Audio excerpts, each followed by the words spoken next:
Alors, le Talmud, pour finir, donc on était à 41a, on continue avec Souka, le DAF 41a. Concerne spécifiquement les animaux mâles qui ne donnent pas naissance à une progéniture. Cependant, en ce qui concerne les animaux femelles, tout le monde s'accorde à dire que sur les animaux abattus, les produits sont désacralisés, mais que sur les animaux vivants, les produits ne sont pas désacralisés. La raison en est qu'un décret a été émis pour interdire l'élevage du troupeau à partir des femelles, car elles donnent généralement naissance à une progéniture. Les sages ont étendu le décret aux hommes également, du fait que le Beretta utilise le terme désacralisé et non acheté. Il semble que le caractère sacré des produits de l'année sabbatique prend également effet au moyen de la rédemption. Rav Ashi a dit, ce différend quant à savoir si le caractère sacré des produits de l'année sabbatique prend effet par le biais de la rédemption ou uniquement par le biais de l'achat concerne les produits originaux de l'année sabbatique eux-mêmes. Cependant, en ce qui concerne les produits secondaires achetés en échange des produits de l'année sabbatique, tout le monde s'accorde à dire que leur caractère sacré s'exerce à la fois par l'achat et par le rachat. Et le fait que la Beretta citée à l'appui de l'opinion de Rabbi Elazar enseigne « acheter, acheter », employant ce terme même à l'égard de produits secondaires, et non les termes désacralisés ou rachetés, ne prouve pas que la sainteté ne prend effet qu'au moyen de achat. Au contraire, puisque le Tana de Beretta a enseigné la première clause de la Lara employant le terme acheté, il a enseigné la dernière clause utilisant le terme acheté, même si la sainteté prend effet même par le biais de la rédemption. Ravina a soulevé une objection à l'opinion de Rav Ashi. Quant à celui qui possède une pièce de monnaie, cela qui a le caractère sacré de l'année sabbatique et cherche à acheter un vêtement avec, comment devrait-il le faire? Il doit se rendre chez le commerçant dont il fréquente habituellement le magasin et lui dire « Donnez-moi des fruits en échange de cela ». Et le commerçant lui donnera des fruits. Et puis, il dit au commerçant « Ces fruits que vous m'avez vendus et qui ont pris le caractère sacré de l'année sabbatique vous sont offerts en cadeau. » Le commerçant peut alors les manger comme on mange les produits de l'année sabbatique. Et le commerçant lui dit, voilà, un c'est là pour toi en cadeau. Et cela, cette personne achète avec elle ce qu'elle veut. Car le cela a été désacralisé. Ravina demande, mais ici ne s'agit-il pas d'un produit secondaire, puisque cela avait été auparavant échangé contre le produit original de l'année sabbatique. Et néanmoins, la Beretta enseigne, par le biais de l'achat, oui, c'est efficace. Par les moyens de la rédemption, non. Ce n'est pas le cas. Au contraire, Rav Ashi a déclaré, contrairement à la suggestion ci-dessus, que le différend concerne spécifiquement les produits secondaires. Cependant, en ce qui concerne le produit original, tout le monde est d'accord, par le biais de l'achat. Oui, il est désacralisé, par le biais de la rédemption. Non, elle n'est pas désacralisée. Et en ce qui concerne ce qui est enseigné dans la Beretta, c'était à l'appui de l'opinion du rabbin Yohanan.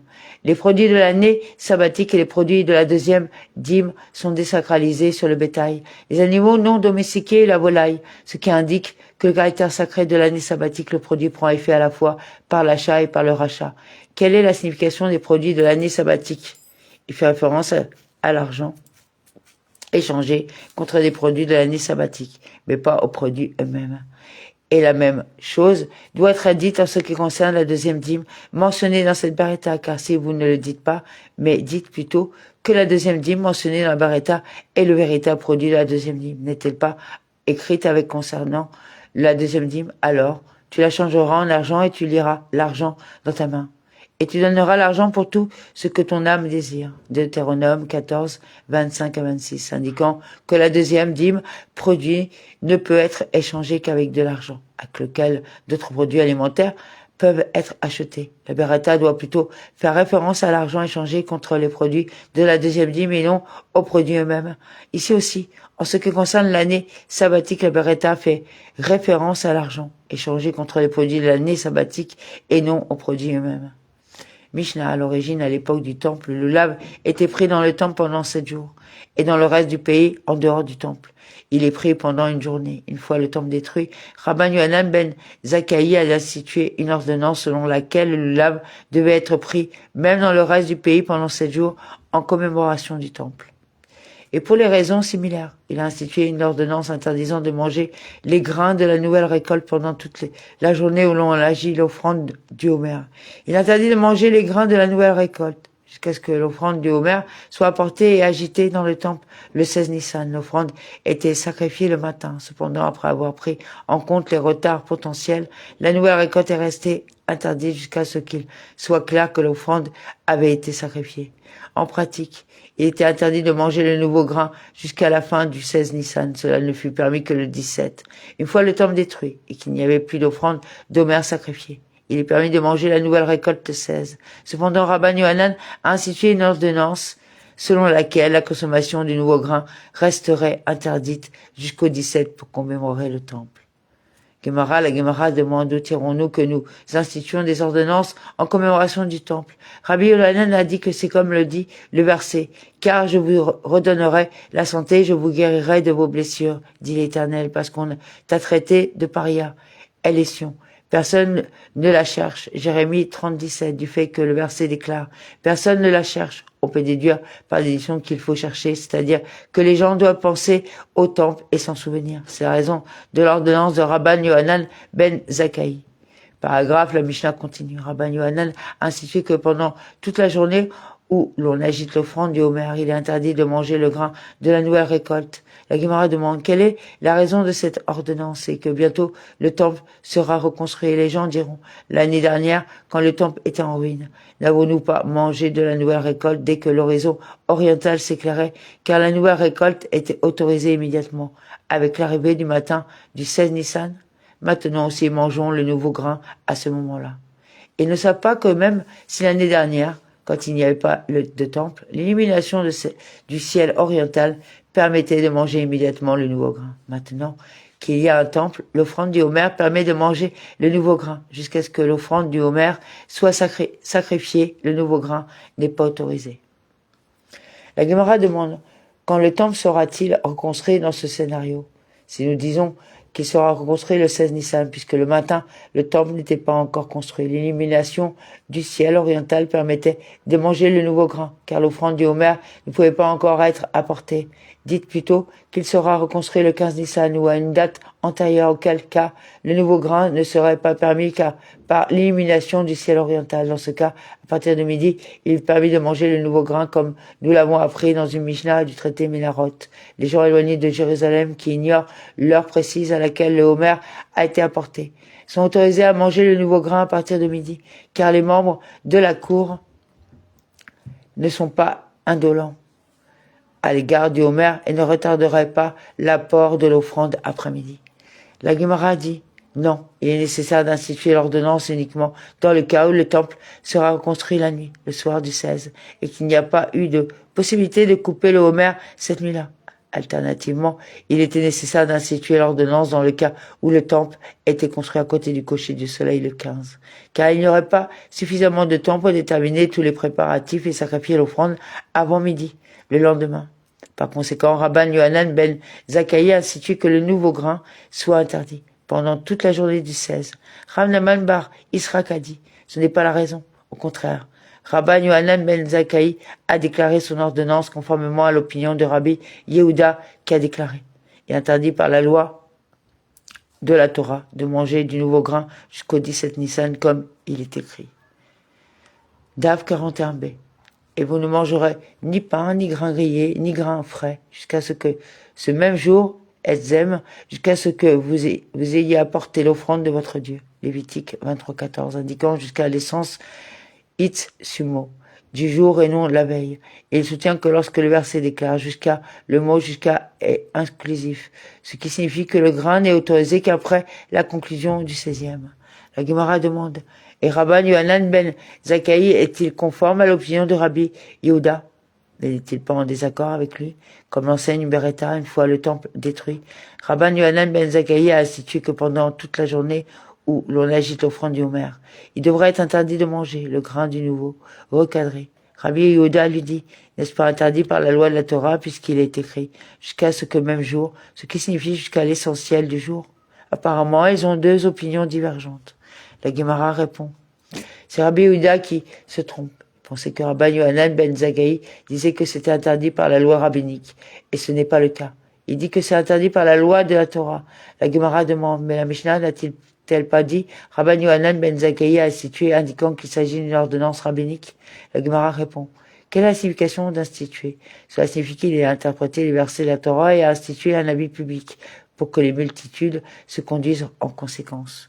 Mishnah, si le premier jour de la fête de Sukkot a lieu pendant Shabbat, tous les gens amènent leurs lulavim à la synagogue la veille de Shabbat, car il est interdit de les transporter dans le domaine public pendant Shabbat. Le lendemain, jour de Shabbat, tout le monde se lève tôt et vient à la synagogue. Chacun reconnaît son lulav et le prend. Cette insistance selon laquelle chacun reconnaît son propre lulav et le prend est parce que les sages ont dit, une personne ne remplit pas son obligation de prendre le lulav le premier jour de la fête avec le lulav d'un autre et le reste du jour.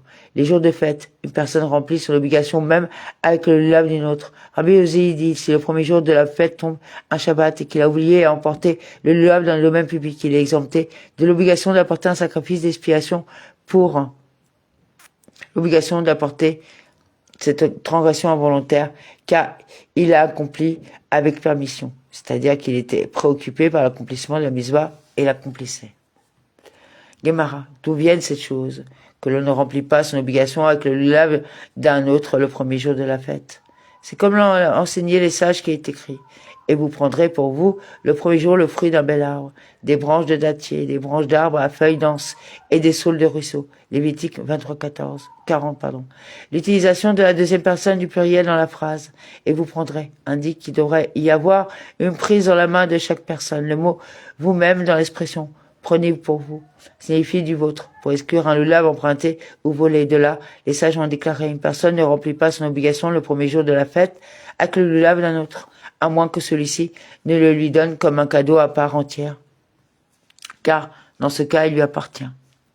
Il y a eu un incident impliquant Rabban Gamiel, car Rabbi Yehoshua, Rabbi Elazar ben Azariah et Rabbi Akiva, qui voyageaient tous sur un bateau pendant la fête de Sukkot, et seul Rabban Gamiel avait un lulav qu'il avait acheté pour 1000 shoes. Rabban Gamiel l'a pris et a rempli son obligation avec lui. Puis il l'a offert à Rabbi Yehoshua en cadeau. Rabbi Yehoshua le prit et remplit son obligation et le donna en cadeau à Rabbi Elazar ben Azariah. Rabbi Elazar ben Azariah l'a pris et a rempli son obligation et l'a offert à Rabbi Akiva en cadeau. Rabbi Akiva l'a pris et a rempli son obligation et l'a rendu à Rabban Gamiel. La Gemara demande pourquoi dois-je dire que Rabbi Akiva a rendu le lulav à Rabban Gamiel. Le nœud de l'histoire est que chacun des sages a rempli son obligation avec le même lulav après l'avoir reçu en cadeau. La Gemara répond. En incluant ce détail, le Tana nous enseigne en passant une autre chose, à savoir qu'un don offert, à condition qu'il soit restitué, est considéré comme un don à part entière. Même si le propriétaire stipule d'emblée que le cadeau lui sera restitué puisqu'il le fait entre-temps comme cadeau. Son statut à l'Arik est celui d'un cadeau à part entière. C'est comme ce que je disais Rabat, que dans le cas de quelqu'un qui dit à un autre, voici un étrode pour toi, à condition que tu me le rendes. Et le destinataire l'a pris et a rempli son obligation avec lui. S'il a rendu l'étrode, il a rempli son obligation de prendre l'étrode. Cependant, s'il ne restituait pas l'étrode, il ne remplissait pas son obligation comme il n'a pas rempli la condition, il n'a jamais acquis rétroactivement le don. La Gemara demande pourquoi dois-je dire que le Rabban Gamiel a acheté ce lulav pour 1000 shoes. La Gemara répond, c'est pour vous informer à quel point les mitzvot étaient appréciés par eux, au point qu'il était prêt à payer une somme exorbitante pour acheter un lulav. Paragraphe, Marbar Amemar a dit à Ravashi, mon père priait avec les 4 espèces à la main pour exprimer son amour pour la mitzvah. La Gemara soulève une objection, une personne ne doit pas tenir des phylactères dans sa main ou un rouleau de la Torah sur ses genoux et prier en le faisant. Il ne doit pas non plus uriner avec eux à la main. Il ne devrait pas non plus dormir avec eux à la main, ni un sommeil profond, ni une brève sieste.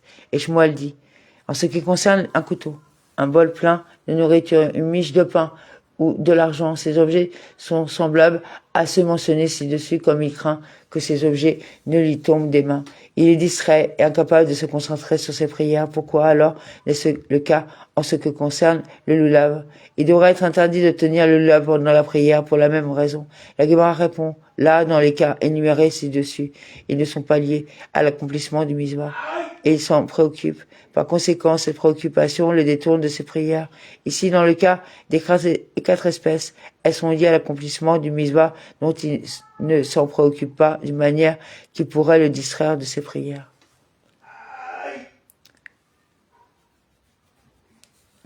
La Gemara cite un soutien à la coutume mentionnée ci-dessus car il est enseigné dans une Beretta que Rabbi Elazar Bar Zadok dit. C'était la coutume des habitants de Jérusalem pendant la fête de Sukkot. Une personne quitte sa maison et son lulav est dans sa main. Il va à la synagogue et son lulav est à la main. Il récite la Shema et prie. Et son lulav est dans sa main.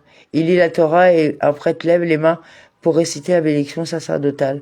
Il la pose par terre parce qu'il ne peut pas accomplir ses tâches en tenant le lulav. Il va visiter les malades ou consoler les personnes en deuil. Et son lulav est à la main.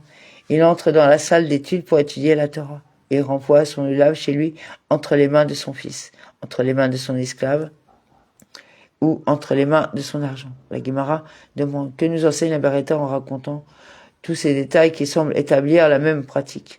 La Gemara explique. C'est pour vous informer à quel point ils étaient vigilants dans l'accomplissement des mitzvot et combien il les chérissait. Paragraphe, la Mishnah continue. Rabbi Yosi dit que si le premier jour de la fête tombe un Shabbat et que quelqu'un oublie et transporte le lulav dans le domaine public, il est exempté de l'obligation d'apporter un sacrifice pour le péché. Rabbi a dit. 42a.